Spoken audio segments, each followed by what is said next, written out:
Have you ever seen a blessing turn into something darker than a curse? Obaoma thought their nightmare ended when the Golden Calabash arrived. They thought the rain would return, the hunger would vanish, and the river goddess would smile on them again. But the goddess had warned them, a gift is also a test. And when that test is failed, the blessing does not die quietly, it fights back. The sun rose over Obaoma that morning, but its warmth felt wrong. The light no longer comforted, it revealed. Papagire stood in the village square, his staff pressed into the dirt, eyes scanning the scene before him. Dead birds lay like offerings around the empty mat where the Golden Calabash once sat. Chickens squawked nervously, cows kicked at their pens, and the air smelled of rot, though no one could say why. It was as if the earth itself had drawn a breath of warning. Mama Ngozi approached, clutching her shawl tight, her face pale. Papagire, the children, some are burning with fever again. Papagire's heart sank. The calabash, it is twisting. The goddess's words are coming true. He turned to the villagers who were gathering, faces lined with fear, with anger. Where is Okonkwo? From the edge of the crowd, Okonkwo emerged. But something was different. His clothes were finer than before. He had taken the best cloth, woven by the women of Obaoma, and wrapped it around himself like a chief. Around his neck, he wore strings of beads that had once been given as offerings to the river. And in his hands, he carried the Golden Calabash. But it looked different. The glow was no longer warm and inviting. It pulsed, dull and uneven, like a heartbeat gone wrong. Its light cast long, jagged shadows across Okonkwo's face, making his smile look sharper, his eyes darker. Papagire stepped forward, staff in hand. Okonkwo, what have you done? Okonkwo's grin widened. What have I done? I've saved us. The villagers murmured, uneasy. Papagire slammed his staff into the ground. You hoard the goddess's gift for yourself, and already the land suffers. The sickness has returned, the river groans, the birds fall dead from the sky. Okonkwo laughed. Old man, you see curses where there are none. Look around you. The calabash still brings food, still brings healing, but not for those who would waste it. He held up the calabash for all to see. This gift needs a guardian. Someone strong enough to protect it, someone who can decide who is worthy. That someone is me. The words fell heavy on the crowd. Some nodded, just barely. Others frowned, fear and doubt mixing in their eyes. Mama Ngozi stepped forward, voice trembling but fierce. The goddess warned us, share or the blessing will turn to dust. Don't you see? It's already happening. Okonkwo's eyes snapped to her. For a moment, his grin vanished. Speak again, woman, and see what happens. The villagers gasped. Never had anyone spoken like that in Obaoma, at least not before the calabash came. That night, the curse deepened. The air grew thick, heavy, like the sky was pressing down. The river, once a silver snake, now ran sluggish and brown. The trees around the village began to shed leaves, not in season, but in surrender. And in the huts, whispers started. Why does he hold it? Why does the goddess allow this? Will she punish us or him? In Okonkwo's hut, the Golden Calabash pulsed, the glow stuttering like a sick heartbeat. He sat beside it, muttering, They will learn. They will see. I am the one who decides. I am the one with power. Suddenly, the light of the calabash flared, blindingly bright. Okonkwo shielded his eyes, cursing under his breath. And then, a voice filled the hut. Okonkwo! He froze. Who calls me? The voice again, louder this time. You twist my gift. You poison what was meant to heal. Okonkwo's hand shook. He gripped the calabash tighter. I made it better. I made it mine. The voice became a whisper, close to his ear though no one was there. Share or suffer. The light died instantly. The calabash went dark. For the first time since it had risen from the river, the golden calabash did not glow. Okonkwo stared at it, eyes wide. No, no, no, no. He shook it. Nothing. The gift had turned cold. By morning, the village woke to chaos. The food from the calabash spoiled overnight. Yams blackened, plantain turned to rot, the stew soured and stank. The children's fevers raged. The river shrank even further, the muddy trickle barely enough for a drink. And in the square, villagers gathered, faces pale, eyes wild. Whispers turned to shouts. Shouts turned to anger. Where is Papajide? Where is Okonkwo? This blessing is killing us. Papajide stepped forward, weary but firm, his staff steady even as the people surged around him. Enough! The crowd stilled. He turned, his voice softer now. The goddess gave us a gift. We turned it into a weapon, and now we pay the price. The village of Obaoma stood in the square that morning, and for the first time, the people were no longer just afraid of hunger. They were afraid of each other. Papajide planted his staff into the ground, his voice sharp. Okonkwo, come forward! From the shadow of his hut, Okonkwo stepped out slowly. He looked different again, his fine cloth now stained with dirt, his once proud beads broken in places, but his eyes still burned, sharp as knives. In his hands, he carried the golden calabash. It no longer glowed. Its surface looked dull, as if the gold had faded overnight. Yet Okonkwo clutched it as if it was still the heart of his power. Papajide's voice deepened. Return it, Okonkwo. Return the calabash to the altar before the curse consumes us all. Okonkwo tilted his head, a smirk tugging at the corner of his mouth. Consume us, or consume you, old man. The crowd murmured, shifting uneasily. Okonkwo scud forward, holding the dull calabash higher, his voice loud enough to fill the square. This gift chose me. When I touched it, did the goddess strike me dead? No, she allowed it. Maybe I am the chosen one, not Papajide, not anyone else. A few villagers nodded, their faces uncertain. Others frowned, clutching their children tighter. Mama Ngozi stepped forward, voice trembling but fierce. You twist her words, you twist her gift. Look around you, Okonkwo, the sickness, the dying river, the rot. It all began when you claimed the calabash for yourself. Okonkwo's eyes darkened. Careful, woman, you speak too much. The crowd gasped. Some stepped back, others stepped forward, anger flashing in their eyes. For the first time, the village split. Some stood behind Papajide, their faces grim and determined. Others drifted closer to Okonkwo, tempted by the promise of power, of control, of being chosen. The square no longer felt like one village. It felt like two. Papajide saw it. His heart sank. This is how blessings die. That night, the curse deepened further. The moon was hidden again. The air felt heavy, almost unbreathable.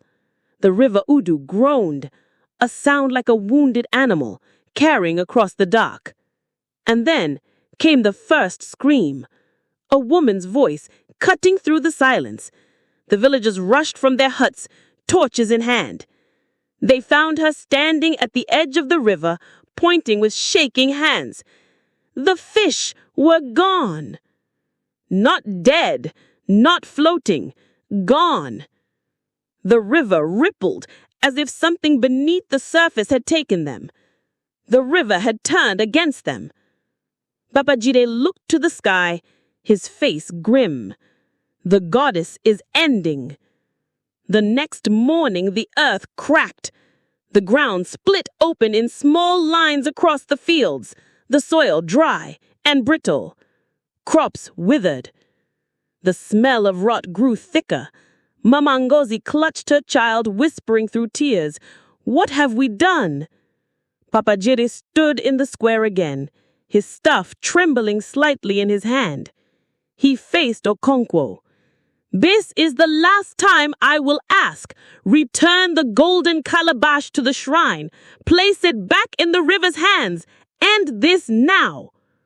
Okonkwo's laugh cut through the tension like a blade. "End this?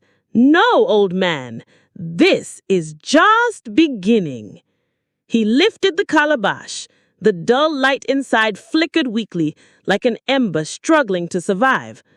Okonkwo stared at it, his voice dropping to a whisper only he seemed to hear. "Come back. Glow again. Obey me." And then the ground shook. The villagers screamed as the earth trembled beneath their feet. Dust flew into the air, the huts rattled, and from deep below, a sound rose, low, guttural, angry. Papa Jide gripped his staff tight. The goddess. Okonkwo stumbled, clutching the calabash to his chest. "No, you're mine." The shaking stopped suddenly, but the silence that followed was worse. The villagers looked around breathless, waiting for something, anything to happen. And then the river screamed. It wasn't water. It wasn't wind. It was the sound of something ancient and furious rising from the depths. The scream of the river was not a sound the villagers of Obaoma had ever heard before, and it was not a sound they would ever forget. The water churned violently, though there was no wind. The river's surface split in places, swirling in jagged, unnatural circles. Cows wailed and broke their ropes, chickens scattered into the night. Children clutched their mothers, sobbing. Papa Jide's voice shook as he raised his staff.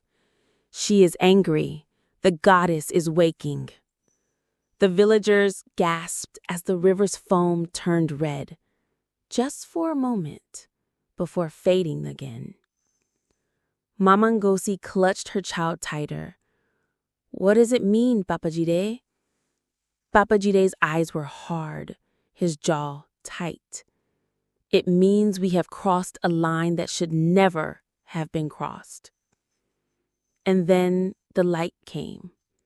From deep within the river, a pale blue glow rose, faint at first, then stronger. The villagers stared, silent, their breath caught in their throats. The light spread across the water like spilled milk.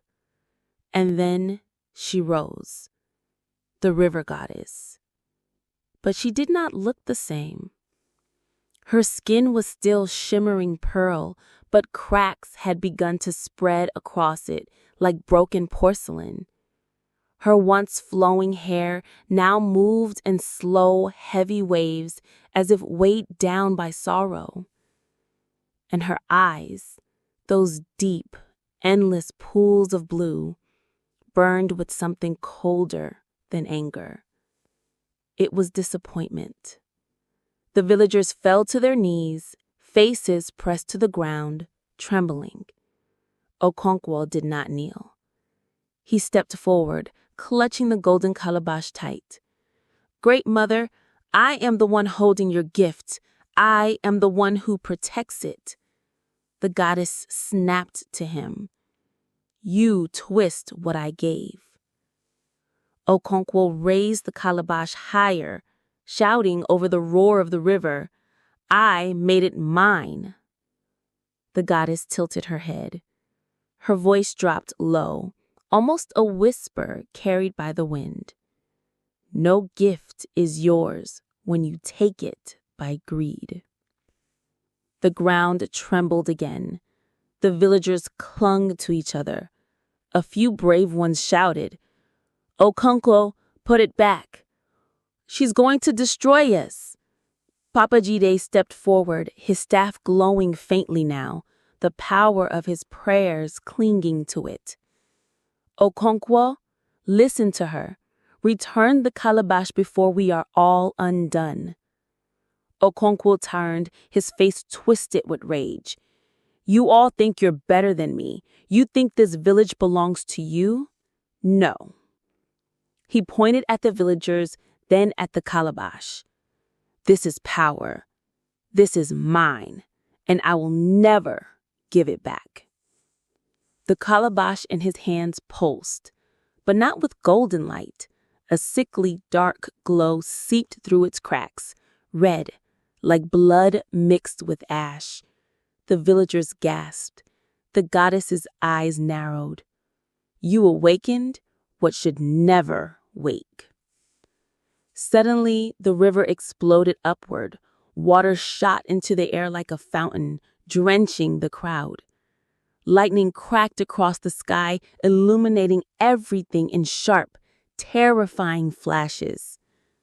Mama Ngozi screamed. Children wailed. Papa Jide shouted above the chaos. Okonkwo, stop.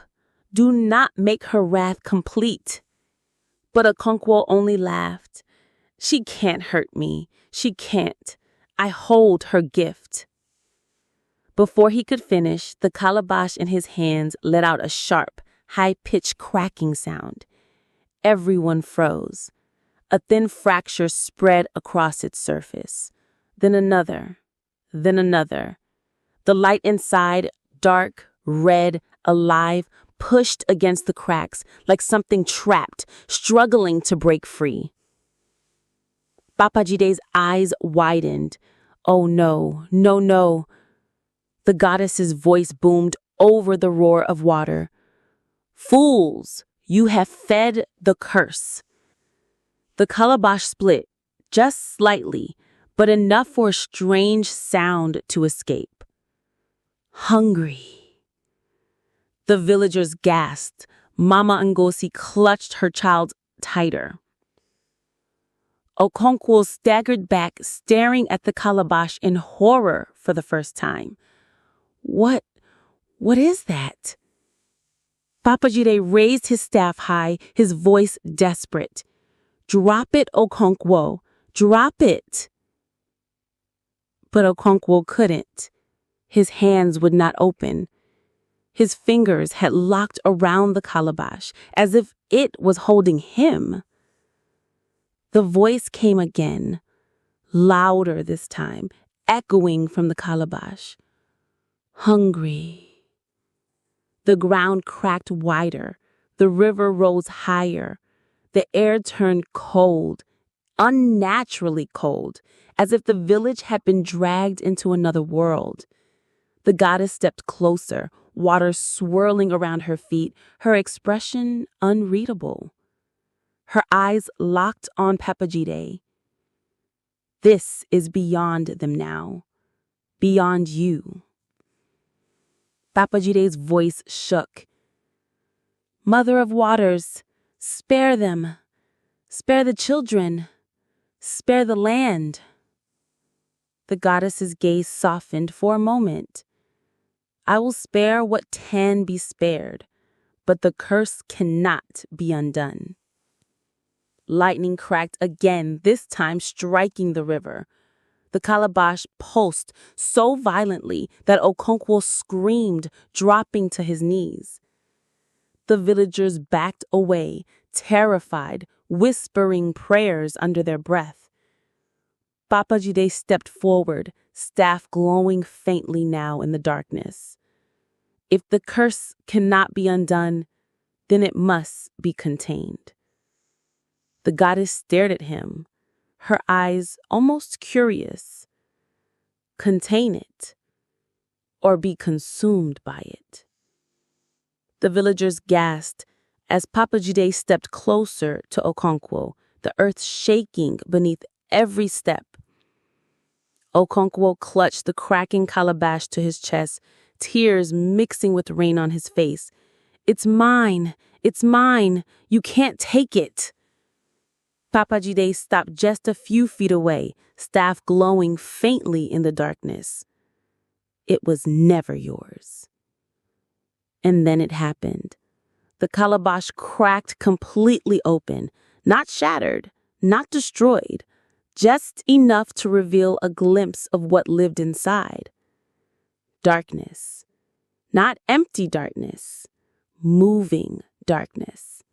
Shadows rhythmed within, twisting and clawing as if desperate to escape. One long black tendril slipped out, a shape like smoke but heavier, dripping something thick and tar-like substance. It curled around Okonkwo's wrist. Okonkwo screamed, "Get it off me! Get it off me!" The villagers screamed with him. Mama Ngozi covered her child's eyes, trembling. Babajide raised his staff, chanting words in a tongue older than the village itself. The goddess stepped closer, her voice low but thunderous. "You have woken it, and now it will not rest." The black tendril tightened, pulling at Okonkwo's arm. The calabash pulsed again, faster, darker, almost alive.